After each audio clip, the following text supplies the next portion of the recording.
the beginning of the Bhagavad Gita, Krishna explains before how the science of the yoga system was passed down. He says that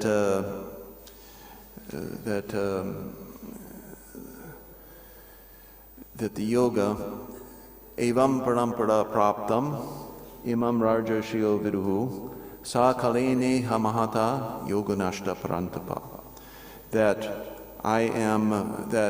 in the beginning, he mentions before this that he gave this science of bhakti yoga to the sun god Vivaswan. Vivaswan in turn, he gave it to Manu. Manu in turn gave it to his son Ikshvaku, and so forth. So therefore, evam parampara praptam. So this knowledge was received in the disciplic succession. But sa kaleneha mahata yoganashta parantapa. So that this yoga system in time, it was broken because this system of receiving and transmitting it without any adding or subtracting to it was broken. So this is how it gets broken. So we can understand from Srila Krishna Das Kaviraj's words is that if you add something and you subtract something, then then the message is garbled. The message is unclear now. Because, well, this is no longer Krishna's words. This is someone else's idea. So it's just like, for example, in mathematics, you have prime numbers. So what is a prime number? A prime number has not just an ordinary number, but it has special characteristics.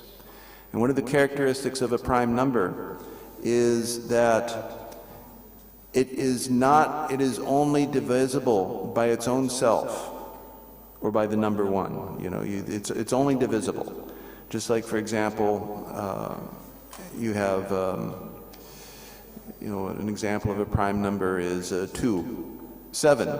7, that's a good number, 7, okay?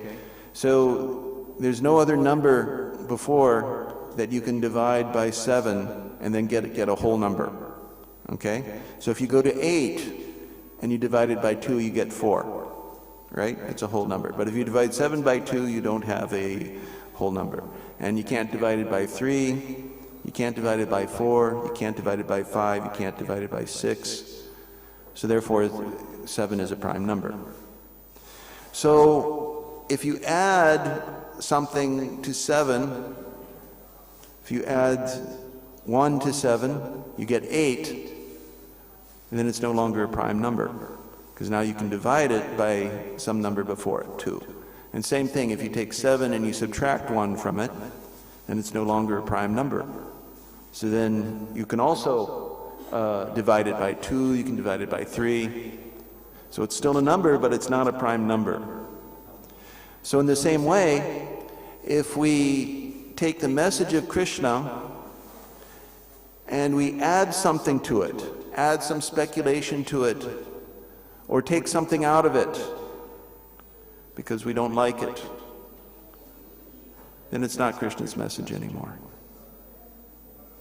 So therefore, Srila Krishna Das Kaviraj has stated very concisely what is the authority of this Chaitanya Charitamrita. It is what he has heard from his authorities, who have heard from his authorities, and so forth. So, in this purport here, there are three kinds of devotees, and these are going to correspond to persons who are to categories that we're familiar with. The Bhajana Vigya, experts in devotional service. The Bhajana Shila, devotees engaged in devotional service. And Krishnanami Dikshita Krishnanamakari, initiated devotees engaged in chanting.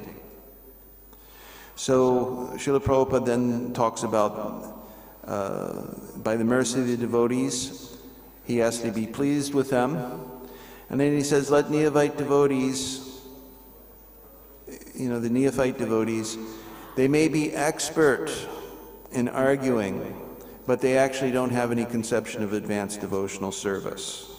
Okay, so We call these the Krishna Adhikari devotees. So these categories correspond to your Uttama Adhikari, Madhyama Adhikari, and your Krishna Adhikari devotees.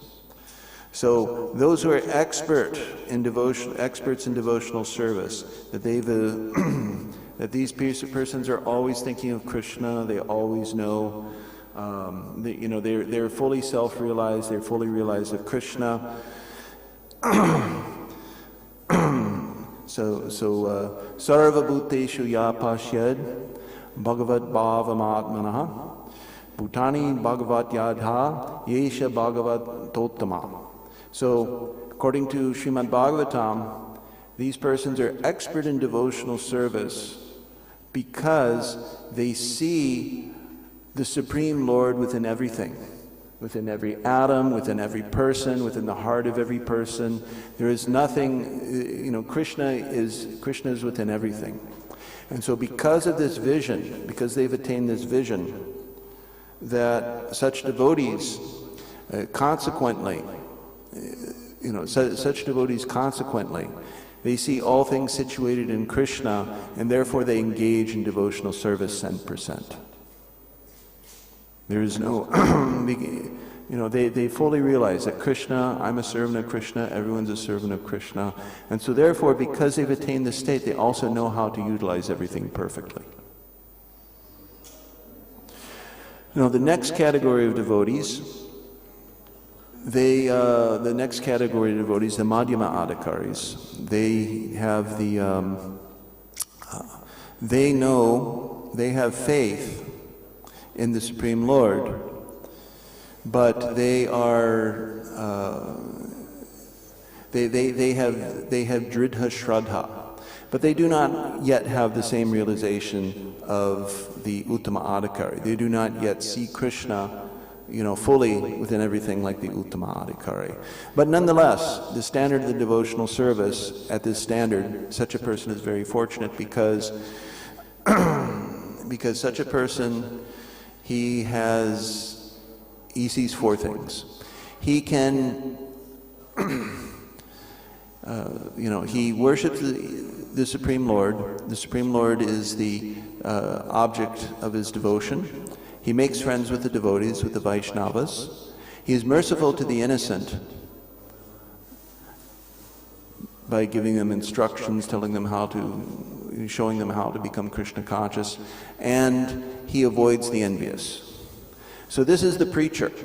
So such a person who's engaged in this activity, 100%, he is a Vaishnava. He is on the Vaishnava platform and he can serve the Vaishnavas. Now, the third category of devotee that Krishna Das Kaviraj is talking about is Krishna Nama Dikshita Krishna Namakari. So these are persons who are engaged in chanting the holy name, and they've received Krishna Nama Dikshita. So they're initiated. They're actually they're trying to become devotees, but they're not actually they're not fully devotees yet. So this class of devotee, there is also called Vaishnava Praya. Vaishnava Praya, someone who's trying to become a devotee. So one of the characteristics of this class is Archayam eva Hare Pujam ya Shraddhaye Hate. So in order to do Archana, one has to be initiated, isn't it? One has to take initiation. One has to follow the rules and regulations and so forth. So such persons, they may also be very nicely following this process. But Archayam eva Hare Pujam ya Shraddhaye Nadhad Bhakteshu Chanyeshu Sa Bhakta Prakrita Smritaha. So these bhaktas, Natad Chanyeshu Bhakteshu, Natad Bhakteshu Chanyeshu. So Bhakteshu, these devotees, they do not know how to behave properly toward devotees and others. Okay? So we can see now there's big difference between your Uttama Adhikari devotee who sees Krishna engaged within everything and therefore is always very respectful, very reverent, knows how to deal with everyone properly, and the Kanishta. The Kanishta, he does not know how to engage properly. And that's because his vision, he does not see Krishna. There's Krishna, and on the altar I go to say, serve Krishna on the altar, and then everybody, well, they're not Krishna, and, I'm not, I don't necessarily behave, I'm not necessarily obligated to behave well with others. Others, they're obligated to behave well with me, but not with others. So you can see a difference in the vision here. And the Madhyama Adhikari is situated midway between them. He's actually, advanced. He's actually now, he's more enlightened. And is really only on this platform, on the Madhyama Adhikari, that one's actually considered a Vaishnava. Because at that point, then one is actually able to serve the Vaishnavas. Kanishta Adhikari cannot actually serve the Vaishnavas, but a Madhyama Adhikari can. So therefore, the duty of the Madhyama Adhikari is to learn to respect the Vaishnavas and how to respect others.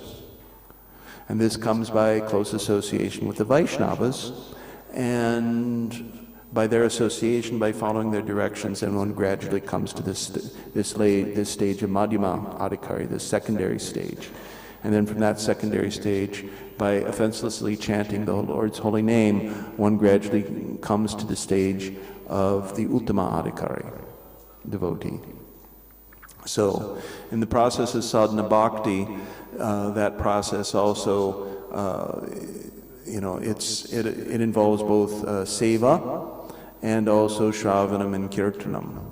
So, one who chants this name offenselessly is the Lord's holy name offenselessly. One is chanting with what is called Shastriya Shraddha. That is faith that's grounded in the scriptures. And also by studying the scriptures more and more, one gradually comes to understand or feel that all living beings, that Krishna is in all living beings, and all living beings are situated in Krishna. That's the vision of the Uttama Adhikari.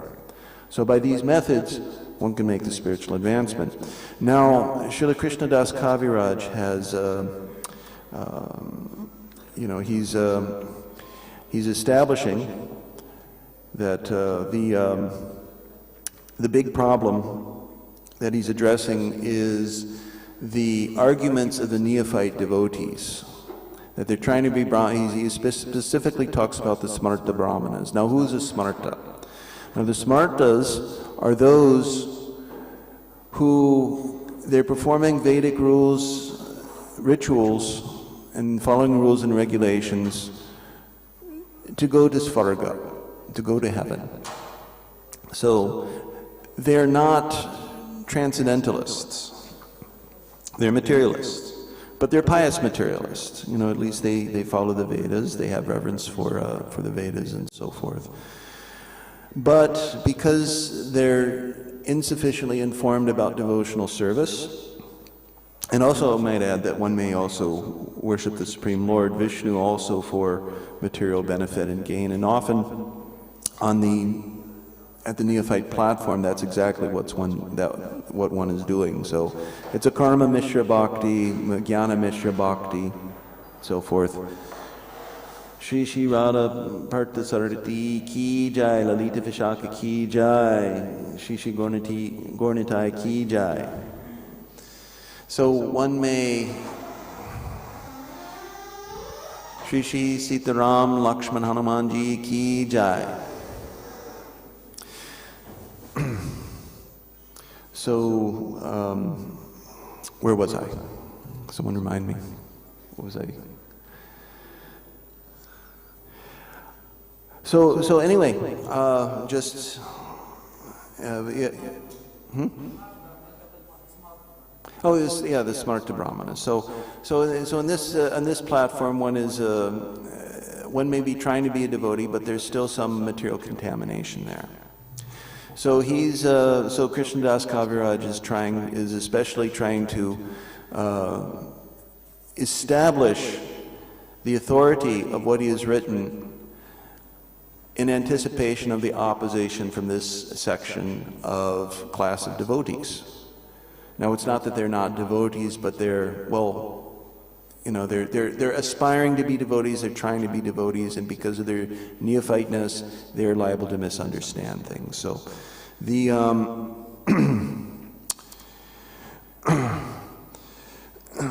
so what Krishnadas Kaviraj is establishing here is what is his pramana. So pramana is a very important subject in understanding. It's in the Western language we call this epistemology, but pramana is the means of attaining right knowledge. So prama means right knowledge, and pramana means the means of attaining that right knowledge. So how do we do that? And so Krishnadas Kaviraj is talking about the parampara. So now I just want to mention a few other points with regard to this, that before this verse, Srila Krishnadas Kaviraj talked about Sanskrit verses, and that he said some people complain that there are too many Sanskrit verses. So typically the Smarta Brahmanas, this is not a complaint that comes from the Smartas, because you know, they all about Sanskrit and, you know, learning the Shastras, following the Shastras, etc. It's just that their goal is misdirected. But there's another class here, and this class tends to not take the Shastra very, very seriously. So you know, this is what is it? Krishnadas Kaviraj. He also mentions here, Shastra Yukti Shuni Puna Dridha Shradhavan. So this is one of the characteristics of an Uttama Adhikari. He's talking about that Shastra Yukti Shuni Puna Dridha Shradhavan. Actually, Rupa Goswami is this verse is spoken by Rupa Goswami. That the Uttama Adhikari is Shastra Yukte. In other words, that his faith, it's deep faith, and it's faith supported by the Shastras. Okay? So again, we come back to this point about what is the prime number. Okay? So one of our points is that the faith that one has, or the devotion that one has, it cannot also deviate from the revealed scriptures. Otherwise, it's not bhakti. So there's so a few words. I wanted to talk a few words about what is our system of pramana. Just what is this? So we have Chaitanya Charitamrita, we have Vedas, we have Gita, Puranas, Srimad Bhagavatam, and so forth. So these are works that are narrated, that are given to us by Srila Vyasadeva. But Sri Chaitanya Charitamrita is not narrated by Srila Vyasadeva. So a Smarta might say, well, you know, what is this work? Or, you know, what's the authority of this work? Or Srila Prabhupada, he's written his books, his purports. What is his purports? And the reason this is important is because there are some people, even today in our society, they say that, well, Srila Prabhupada has written something, and if there's something that he says that we can find something in Shastra to support, then that's perfect. But if he says something that is not in Shastra, then that's his opinion. And we're not under any obligation to follow it. Some people say like that. So there are different versions of this. So this is the central issue that Krishnadas Kaviraj is addressing. What is the authority of his work? So now, the authority of such works is actually established in the Shruti and the Smriti itself. So so I'd like to read some verses, some statements from the Shastras and from some commentaries on them. So this is from Manusmriti. So Manusmriti, verse 2:6. I mentioned it before, but I'll want to go into it a little more again and show how Srila Prabhupada is actually following this. Now Krishnadas Kaviraj and all of our acharyas are actually following this. So there are 4 sources according to Manu, and also Yajnavalkya. One is the Vedas. The Vedas are considered the root. Then there's Smriti. This is what is recalled from those who know the Shruti. Then there is Sadachar, or good behavior, and then there is the preferences of such pure and enlightened people. So 4 sources. In the Vedas, what purified people recall from the Vedas, and other sources, what is good behavior, and finally the preferences of such persons. So, Vedokilo dharmamulam smriti shile chatadvidam acharashchaiva sadhunam atmanas tushtarevacha. So, translation of this is given by the scholar Ganganath Jha. Says the entire Veda is the root source of Dharma, also the conscientious recollection of righteous persons versed in the Veda, the practice of good and learned men, and their self-satisfaction. Now, so there's 4 categories here, and each of these categories, the first category, Vedas are considered to be the topmost authority. It's considered the direct evidence. And then you have the Smriti. Now Smriti, this is what is recollected by persons who are learned in Vedic knowledge. Now why is Smriti authoritative? Okay? Well, why is Smriti authoritative? It's because Smriti Shile Chatadvidam. There's Shile, such persons, that's actually mentioned in the purport here. This is actually a word given in the purport, today's purport, Shile. What is it? He says, Bhajana Shila, devotees engaged in devotional service. You know, that they're conscientious, that such persons, you know, they're pure in behavior, pure in motive. And they are chatadvidam. So those persons are also learned. Bhakti Vedanta. Very important to consider. Srila Prabhupada, his title is Bhakti Vedanta. His bhakti is not ordinary, just devotion. It's devotion grounded in Vedanta. Very important here. So, Smriti Shile Chatadvidam. So, the Smriti is what's recalled by other devotees. Now, the basic problem, or the basic issue that acharyas and great saints face is how to explain Dharma, or how to explain Bhakti and Vedic knowledge to the people in general. Okay? So this is how it is. How to explain these things. So it is a fact that the Vedas are the root of Dharma. This is the direct evidence. But the Vedas themselves are very difficult to understand, isn't it? The Vedas, who can understand very clearly? There may be something here, there may be something there, and so forth, like that. But it requires an acharya or a rishi or a saintly person or a teacher, a brahmana who understands these things to make it easier to understand. Just like, for example, the example is given that an ordinary man has no access to medical science. He cannot take a book, a medical book, and sit down and read it and understand and derive benefit from it. Isn't it? Because medical books are very, very complicated. They can't,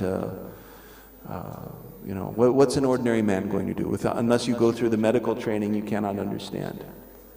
But if he goes to his physician, the physician can explain to him in a way that the patient can understand, and he can derive benefit from that medical knowledge. So, when such a physician or such a person, learned person, he writes a book. He might write a book like How to Keep Healthy. Okay? And it's written for the ordinary person. The ordinary person can read that book and you can understand that, okay, I have to wash my hands regularly, I have to brush my teeth, I have to eat, and so forth like that. And proper foods, what is the proper diet? He reads that. That's authority. Okay? It's medical knowledge. It's not written by the original, people who, maybe it's not written by Dhanvantari, an avatar of Krishna, who's given us the Ayurveda, but it's nonetheless knowledge, and it will benefit people. So in the same way, the Smritis are written by persons who are Tadvidam, who know the Vedas, for our benefit. And therefore, because this is Smriti, it's recollection of something that's actually in the Vedas. Therefore, it's also considered a source of knowledge of Dharma. So this is what Sri Chaitanya Charitamrita is. Sri Chaitanya Charitamrita is Smriti. Okay? Oh, we're almost out of time here. I had a whole. Actually, this subject here you can give, weeks and weeks of class on seminars. But this is I just want to read to you just a passage of Srila Prabhupada. That Srila Prabhupada, he's saying more or less the same thing. So Prabhupada, this is from a lecture on Sri Chaitanya Charitamrita Madhya Lila, chapter 22, text 5, and given in New York, January 7th. He says, Smriti means, if you are a learned scholar in the Vedic injunction, you have heard it from bona fide souls, and if you are convinced, then if you write something, that is Smriti. You cannot write nonsense. You have to write something which corroborates with the Vedic injunction. That is called Smriti. You cannot manufacture anything. You should always remember that I am a tiny brain here, so I have to receive knowledge from superior sources. Then whatever knowledge you've received, if you can expand that by your capacity, that is called Smriti. So a very important point. Another couple of important points here, just these other two I want to talk about, is Acharas Chaiva Sarunam and Atmanastu Sirivicha. So first of all, the Smriti is there, that this is what has been recollected from those who are learned in Vedic knowledge, those who are experts in devotional service and so forth like that. You can't be expert in devotional service without also being expert in Vedic knowledge. That's an important point. So second thing is also their behavior. An acharya is one who teaches by example, and so the exemplary behavior such devotees also teaches us. And finally, atmatushti. What is the preferences of such people? Now, a very important point to understand here with regard to all these references is that because such people are highly learned and pure, that if they say something or do something or express some preference, then that has authority. So Srila Prabhupada, he talks about Vedic culture, and he talks about dhoti and sari being, facets of Vedic culture, then we accept that. So it is presumed that such people would not do or say anything against Vedas, against the Shrutis, against the Smritis, against the Pancharatras, and so forth like that. Therefore, when they speak, we have to understand it in a way. We have to understand that it is compatible, and understand how it is compatible if there's some doubt that arises. But this is very important, that this is a source of knowledge of Dharma, because Vedas and other Shastras, sometimes they're manifest, sometimes they're not manifest. Like there's many Vedas that just aren't present. There are many scriptures that aren't present now. But because we have the Smritis, or works written by these acharyas who had access to those works, at some time, we can still get the knowledge. And because that knowledge has ultimately its sources in Vedas, then we're connected in that way. So these are very important concepts that we have to know and understand, and that's necessary in order for us to advance in devotional service. Otherwise, how can we engage in Shastriya Shraddha and how can we respect devotees unless we learn from the authoritative sources? So I think I see a lot of people getting up to leave, so people have service. So we have time, we'll just take one question, if anybody has a question.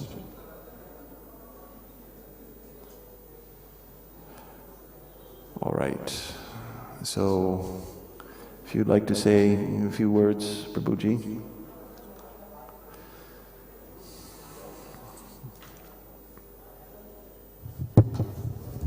हरे कृष्णा। हिंदी में बात है, हिंदी में धन्यवाद। तो कृष्णदास कविराज सब भक्तों से प्रार्थना करते हैं कि उनके ऊपर संतुष्ट हो जाएं। तो कृष्णदास कविराज अपनी बहुत कमियां मानते हैं, अपने अंदर बहुत दोष मानते हैं, और विशेष रूप से उनको जो आदेश मिला था कि चैतन्य महाप्रभु की अंतिम लीलाओं का विस्तार से वर्णन करें, और उन्हें स्वयं कुछ पता ही नहीं है, क्योंकि वो उस समय थे ही नहीं। चैतन्य महाप्रभु की जब लीलाएं हो रही थी तो कृष्णदास कविराज थे ही नहीं। तो उनको जो है जितना पता चला, तो एक स्वरूप दामोदर गोस्वामी से कुछ सुना उन्होंने, रूप गोस्वामी से सुना, रघुनाथ दास गोस्वामी से सुना। तो तीन जो विशेष भक्त हैं उनसे जितना उन्होंने सुना वो उन्होंने लिखा। तो कृष्णदास कविराज कह रहे हैं कि अब मेरा दोष और नहीं, इसमें मानना मेरा कोई दोष नहीं है, क्योंकि मैं तो जानता नहीं। और चैतन्य महाप्रभु लीलाएं तो समुद्र की तरह हैं, अथाह है, समुद्र असीमित लीलाएं हैं, उनमें से एक कण मैंने केवल लिखा है। तो छोटे भक्त हैं, बड़े भक्त हैं, वो मेरा इसमें दोष ना माने, क्योंकि मैंने अपनी तरफ से कुछ लिखा ही नहीं, अपनी तरफ से कुछ जोड़ा नहीं। लेकिन चैतन्य महाप्रभु के और भी दूसरे भक्त हैं, स्वरूप दामोदर गोस्वामी, रूप गोस्वामी, रघुनाथ दास गोस्वामी के अलावा और भी बहुत से भक्त हैं जिन्होंने लीलाओं को देखा है। चैतन्य महाप्रभु की अद्वैताचार्य हैं, श्रीवास पंडित हैं, तो ऐसे बहुत से उनके संगी भक्त हैं। और उनके से जो है जिन्होंने सुना, तो परंपरा के द्वारा सुना, तो बहुत सी लीलाएं और भी हैं चैतन्य महाप्रभु की जो प्रचलित हैं, लेकिन मैं नहीं जानता उनको। तो कृष्णदास कविराज जो है अपनी जो व्यवस्था है वो समझा रहे हैं कि मैं जो है, मैंने तो केवल तीन हैं जो संगी हैं चैतन्य महाप्रभु के, उनसे ही मैंने सुना है, और ज़्यादा मैं नहीं वर्णन कर सकता। क्योंकि हरिदास, जो पंडित हरिदास थे, गोविंद जी के पुजारी थे, तो वो चैतन्य भागवत बार बार पढ़ चुके और सुना चुके भक्तों को। तो उसमें जो चैतन्य महाप्रभु की आदि लीला और मध्य लीलाओं का तो विस्तार से वर्णन है, अंतिम लीलाओं का ज़्यादा विस्तार से वर्णन नहीं है। तो वो जो है सब भक्तों की मांग, और हरिदास पंडित की भी मांग थी कि आप चैतन्य महाप्रभु की अंतिम लीलाओं का विस्तार से वर्णन करिए। तो कृष्णदास कविराज को इससे संतोष नहीं हो रहा है कि मैंने उनका पर्याप्त वर्णन नहीं किया, चैतन्य महाप्रभु अंतिम लीलाओं का पर्याप्त वर्णन नहीं किया। तो उन्होंने जो है कहा कि स्वरूप गोसाईर मत रूप रघुनाथ जाने जाते, ताई लिखी ना ही मोर दोष, मैंने उतनी लिखा है।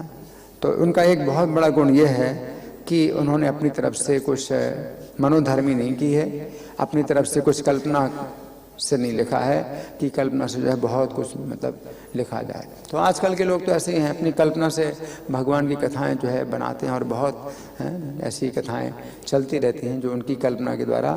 कृष्ण कथा भी बहुत कल्पना है, राम कथा में बहुत कल्पना तो चलती रहती है। लेकिन कृष्णदास कविराज कहते हैं कि इसमें जो है मेरा दोष नहीं, मैंने उतना ही लिखा है जितना मैंने तीन भक्तों के मुख से सुना है। तो छोटे भक्त हैं, बड़े भक्त हैं, तो उनको और भी लीलाएं पता होंगी, चैतन्य महाप्रभु और लीलाएं पता होंगी। उन्होंने अद्वैताचार्य से सुना, और श्रीवास पंडित से सुना, और भी बहुत से भक्त हैं, उनसे भी सुना। तो वो जो है मैं नहीं जानता, है ना, तो मैं लिख नहीं पाया। तो इस बात का उनको जो है बड़ा मतलब कष्ट हो रहा है या असंतोष हो रहा है उनको कि मैं मतलब नहीं लिख पाया। और उनकी अवस्था भी ऐसी हो गई है कि अब नया कुछ कार्य कर नहीं सकते। उन्होंने जितना सुना उतना ही लिखा है। अब और ज़्यादा वो जा भी नहीं सकते, इधर उधर जाएँ, नवद्वीप धाम में जाएँ या जगन्नाथपुरी में जाएँ तो उनको और भी लीलाएं पता चलेंगी। अब तो उनकी शरीर जो है छूटने वाला है, तो अब और ज़्यादा वो जो है कलेक्शन कर नहीं सकते चैतन्य महाप्रभु लीलाओं का। तो जितना उन्होंने सुना है और अब वृद्धावस्था के कारण अब और नया जो है वो सुन नहीं सकते और ना उनकी स्मरण शक्ति में अब कोई और बातें आ सकती हैं। तो वो जो है अपनी बड़ी जो है व्यवस्था बतला रहे हैं कि मेरा जो है अब उसमें और कोई मतलब दोष नहीं मानना, क्योंकि मेरे पास अब शक्ति है ही नहीं, लिखने की शक्ति नहीं है। अब तो शरीर छूट रहा है और वो कह रहे हैं कि इसको भी जो हो सकता है कि मैं ना लिख पाऊँ। फिर भी लिख दिया उन्होंने, अंत्यलीला भी लिख दी, क्योंकि मध्यलीला में उन्होंने अंत्यलीला के सूत्र लिख दिए, है ना। और कह रहे हैं कि अब अंत्यलीला भी मैं लिख पाऊँगी कि नहीं लिख पाऊँगा मुझे पता नहीं है, मेरा शरीर अभी भी छूट सकता है, बीच में ही लिखते लिखते ही शरीर छूट जाएगा, है ना। तो वो बड़े जो है मतलब विनम्रता है कृष्णदास कविराज के अंदर, इतनी विनम्रता है हाँ कि कोई व्यक्ति रो पड़ेगा, अगर सोचेगा तो रो पड़ेगा कि देखो कितने जो है वो विनम्र है और समर्पित हैं कि अंतिम समय में कोई लिख सकता है कि हाथ कांपे, दिखाई ना पड़े, सुनाई ना पड़े, कैसे लिख सकता है?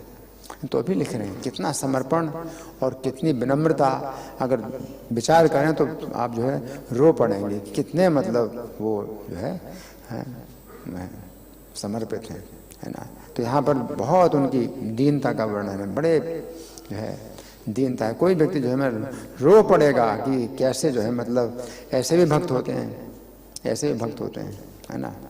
तो हम तो नहीं लिख सकते। अब इस अवस्था में हम 90 साल की अवस्था में हम क्या कर पाएंगे? हम कुछ नहीं कर सकते। अभी तो हमारे पास चश्मा है, उस समय चश्मा भी नहीं था। अभी चश्मा से हम देख पाते हैं, और बिना चश्मा के अभी मैं कुछ भी नहीं मतलब कर पाऊँगा, कोई भी काम नहीं कर पाऊँगा। उनके पास तो चश्मा भी नहीं है। सुनने के लिए भी जो है आजकल मशीनें आती हैं तो सुन लेते हैं, और सब मशीनें सुनने भी की शक्ति भी नहीं है, ना सुनने की शक्ति ना देखने की शक्ति। लिखने में हाथ काँप रहा है, कैसे कर रहे हैं, है ना। तो भी जो है कर रहे हैं। तो कृष्णदास कविराज का जो है बहुत बड़ा ये गुण है कि ऐसे में भी काम कर रहे हैं। हरे कृष्णा। ग्रंथराज श्री चैतन्य चरितामृत की जय, श्रील प्रभुपाद की जय हो।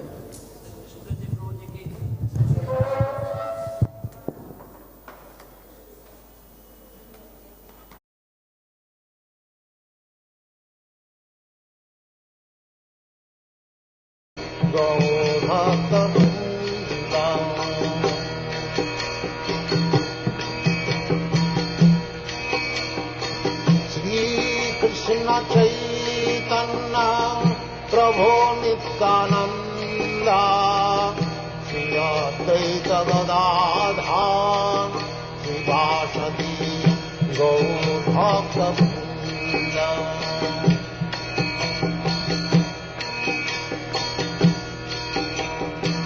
Shri Krishna Chaitanya Prabhu Nityananda Advaita Gadadhar Srivasati Gaur Bhakta Vrinda.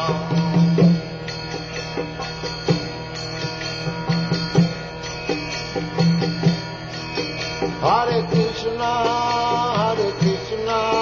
Krishna Krishna, Hare Hare, Hare Rama, Rama Rama,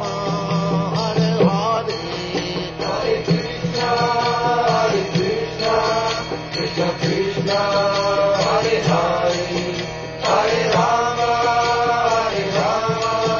Rama Rama, Hare Hare. Hare Krishna, Hare Krishna.